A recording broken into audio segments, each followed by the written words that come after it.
Okay, I just wanted to explain the differences between a couple different glassware and materials that we would use in chemistry. In chemistry. So this section right here, this is glassware. This is all glass. So if in an exam they ask for list the glassware used, you only list these. These are other material that are used that are not made out of glass, that are often not made out of glass. So I'm gonna start with these because they're easier. A scale is just like something that you measure on. You measure the weight on it.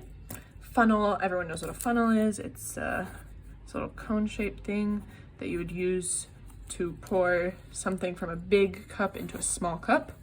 A stop hold is used on a burette. It opens and closes it to allow things to go through or to stay up. A stand is self-explanatory. It holds stuff up, most often the burette.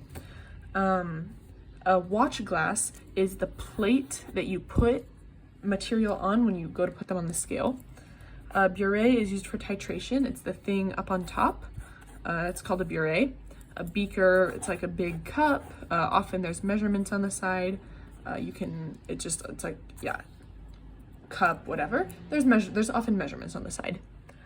Now, there's two different types of flasks and two different types of pipettes. And there's one key difference between them. One is exact numbers. So let's say I want 20 milliliters exactly, versus if I want 19.74698 milliliters. That's very specific. But if I want something more specific like this, then I would use a graduated pipette or a graduated flask. If I want an exact number, use a volumetric flask or a volumetric pipette. A graduated flask, what it has on it, and a graduated pipette, right?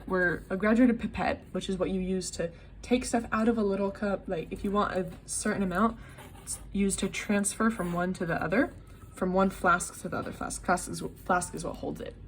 So the volumetric pipette is gonna have little dashes on the side. If you want a specific value, you just take it up to that specific value. Whereas a graduated pipette is not gonna have values on it.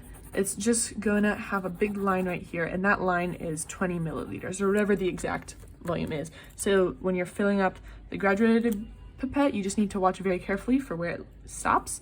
Whereas the volumetric pipette just goes you're filling up the graduated pipette, you need to be very careful about where you're stopping, whereas the volumetric pipette, you just go all the way up to the line mark. Same thing with the flasks. The volumetric flask is just gonna have a line mark that you know to stop. The graduated flask is gonna have all the little marks.